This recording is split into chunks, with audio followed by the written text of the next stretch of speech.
Okay, it's experiment time. I've got some frozen steaky steaks. She wants some steaky steak. I want some steaky steak, but they're frozen and I didn't feel like going to the store and getting some. Okay, this is probably pretty messed up to do this where I come from, but I've never tried it.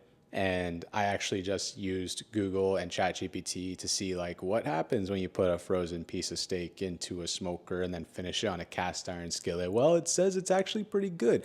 It says that it's going to absorb more smoke since it's already cold and it needs to be in there longer at a temperature of 225 degrees Fahrenheit. We'll see.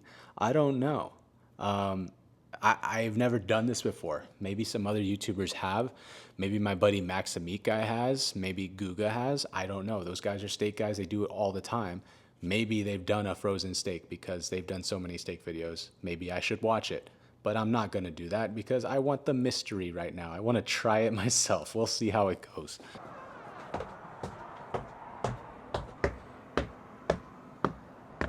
Beautiful day to be smoking meats on the rooftop.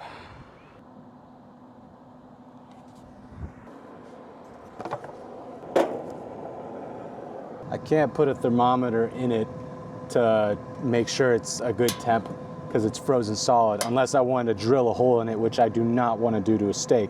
I'm already doing the frozen cook. That's enough for me.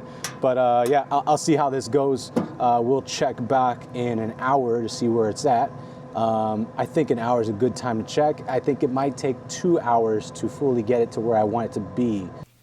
No, I also want to do a Q&A on this one, so let's get some cues going. I posted a little thing on the Instagram channel while I'm making this steak in the smoker. Let's see what we got. Okay, so what are some staple spices for fall flavors? I like this question. So for fall flavors, I like to think warm, comforting spices, almost like anything that goes into chai. Allspice, cinnamon, clove, black pepper, star anise, all those like harder spices. So anything that goes into chai, I guess that would be my go-to. I'm liking that most of these questions are food related. That's cool. Drop that hair routine. My hair routine, it's not that intense. It's mostly owed to, I guess, my hair I've had long all the time, but I used to cut my own hair for over a decade because my great grandpa, he was not only a master chief in the Navy, but he also cut hair in secret in the Navy bathrooms, and he just loved to cut hair. So yeah, I ended up cutting my hair for like over a decade at the time, but the routine, it's like really just washing it normally, cold water, that's it. Why cooking at home? Don't you miss the adrenaline of service? Oh, this is a good one. Okay, so yeah, I do miss the adrenaline of it. That really like makes time pass by quicker, like the whole adrenaline and the camaraderie, like all those parts of the kitchen I do miss, but there are a lot of parts I don't miss, and I do love that I'm able just to be at home and cook at home for a living. So yes and no, it's a give and take. That's why I still do the pop-up dinners from time to time, and I'll still keep doing that, still keep chasing that adrenaline. Oh, this one's great, mainly because the Filipino part. I just mentioned my great grandpa, he was Filipino. It says, what's your favorite Filipino food? Oof, it's gotta be sinigang, longganisa. Yeah, probably sinigang and longganisa. It's a tie between those two. I love sinigang, especially salmon sinigang. Auntie Lai makes the best one at the market. Yeah, you guys are wild. Boxers or briefs or tidy whities. Yeah, I don't know how to answer that. Next. What is your most prized Pokemon card? Oh my gosh, and another Pokemon question. What's your top 6 Pokemon team? Okay, just one sec.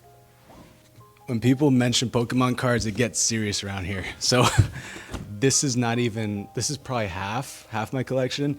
I've got this full-on briefcase full of graded PSA Pokemon cards.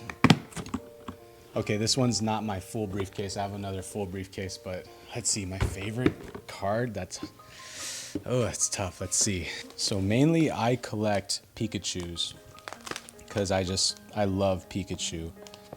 And I have a lot of fun ones. A signed Arita Toys R Us Charmander card. This one is obviously super rare because it's signed by Arita himself and Toys R Us is out of business. I love that card. There's just so many I could go through. This would have to be its own freaking video.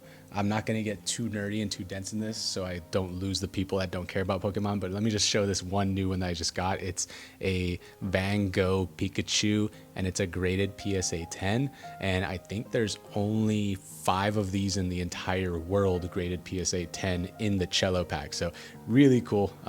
That's enough of Pokemon cards. Now let's see, we've got, if Food Network came knocking, would you want your own show? 100%. Now it would have to be the right one though, because I don't really want to do like a one and done competition thing, like Chopped or something. If I go on Chopped, I would want to do like the judging route or something, because I don't want to just do one and done. That I'd like to build like a community with it and an audience, something like that. Another one says, more Ladybird. Well, that is perfect timing, because come here, kitty. They want more of you. She loves being here when the fire is up. I don't have it up right now, so she was on the roof. This is her little couch, by the way. Let's see.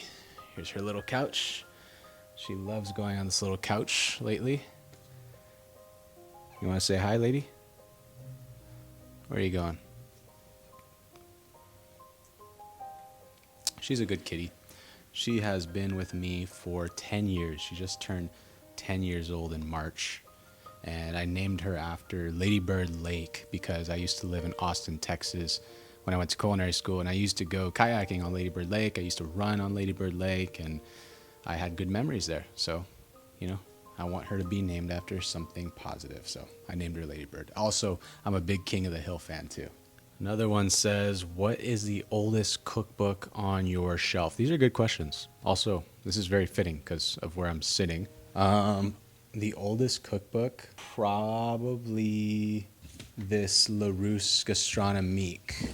This guy, Larousse Gastronomique, it's like the Bible of cooking. It's got everything in here from like making a pie dough to making a coulis. Oh wow, I forgot I had menus saved in here. I love saving menus. But yeah, that's probably my oldest book.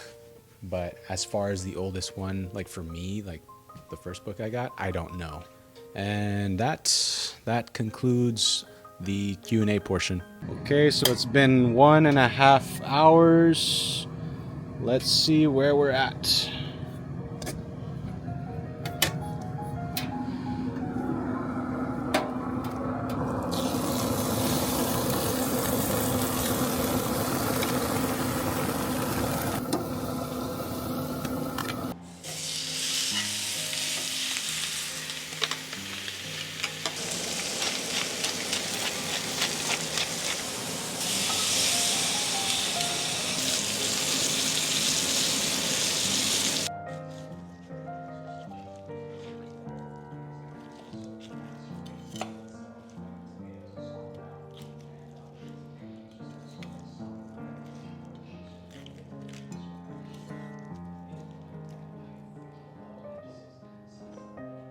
That's my favorite part of the ribeye right there.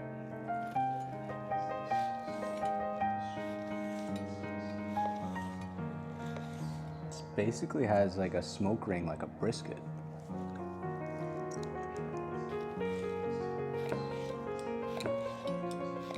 It's a little well done. So I guess it's kind of harder to control that for me. Maybe it's because it's my first time cooking a frozen steak. But even though it's well done, it's a juicy, smoky well done. It's flavorful. So overall, it's good. I just don't have enough experience cooking a frozen steak or smoking a frozen steak. So it's a little overdone for me, for my taste, but I still like the flavor. It's still delicious. It's still tasty. I'm still gonna eat this for dinner. It's got a nice smoke ring. So yeah, there's my frozen steak experiment.